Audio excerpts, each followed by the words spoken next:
8-րդ դասարանի տարեվերջյան ամփոփիչ վիդեո։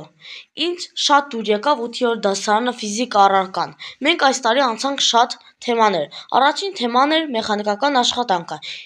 Ինչպես հասկացա, մեխանիկական աշխատանքը ֆիզիկական մեծություն է, որպեսզի մարմինը կատարի աշխատանք։ Նրա ընդհանուր բանաձևն է F-ը բազմապատկած S-ի։ Ան աշխատանքն է, աշխատանքը նշանակում են A տառով։ Մեզ հանձնարարված էր պատրաստել մի փոքրիկ վիդեո այս դասի համար, ինչպես նաև նույնպես հզորությունը։ Հզորությունը գտնելու համար պետք է աշխատանքը Ան բաժանել ժամանակին։ Հզորությունը ֆիզիկական մեծություն է, որը ցույց է տալիս, թե տեր ժամանակում ինչքան աշխատանք է կատարում մարմինը։ Մեխանիկական էներգիան Էներգիան աշխատանքը կատարելու ունակությունն է, իսկ մեխանիկական էներգիան մարմինների շարժման և փոխազդեցության էներգիան նշանակում են Ե տառով։ Գոյություն ունի կինետիկ և պոտենցիալ էներգիաներ։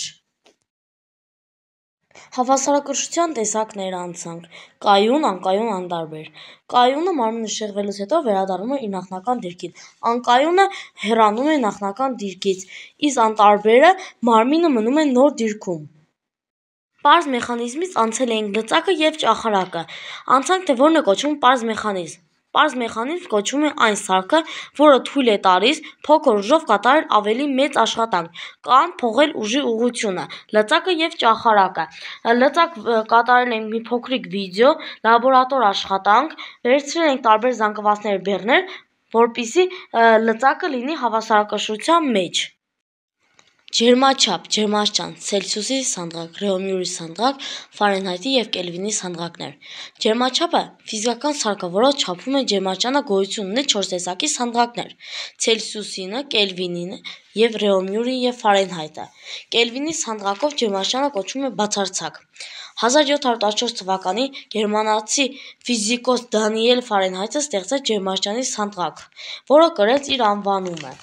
Դանիել Գաբրիել Ֆարենհայթը ծնվել է 1686 թվականի մայիսի 24-ին, գյուտարար ֆիզիկոս, գիտնական, գործիչների վարպետ, ստեղծել է առաջին ճշգրիտ սնդիկային ջերմաչափը՝ Ցելսիուս։ Նա շվեդ գիտնական է, ով ծնվել է 1701 թվականին, հայտնի է Ցելսիուսի ջերմաստիճանային սանդղակը ստեղծելով։ Ռեոմյուրի 1683 թվականի փետրվարի 28-ին Ֆրանսիայում, ակադեմիկոս։ Ջերմահաղորդում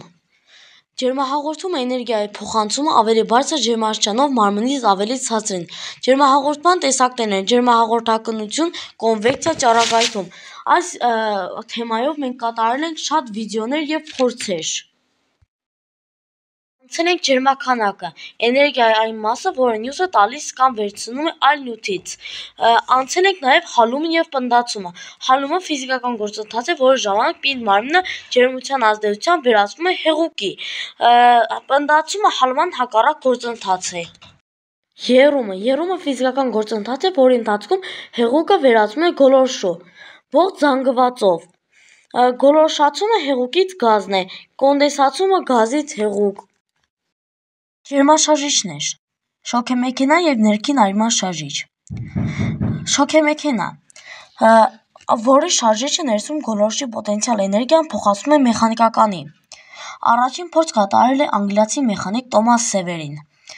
Ներքին արյունման շարժիչը 1860 թվականին Ֆրանսիայի Էտիեն Լենուարն է հորինել։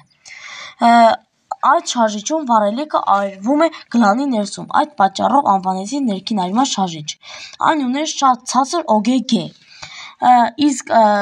շոգեմեքենան ՕԳԳ-ն շատ մեծ է։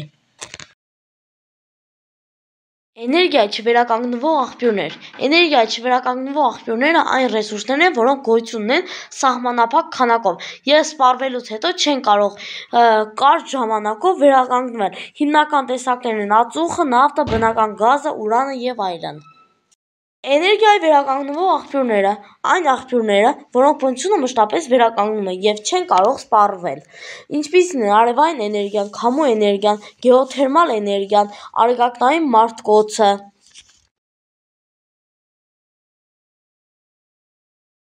Սա իմ ամփոփիչ վիդեոն էր, ինձ շատ դուր եկավ 8-րդ դասարանը ֆիզիկա առարկան։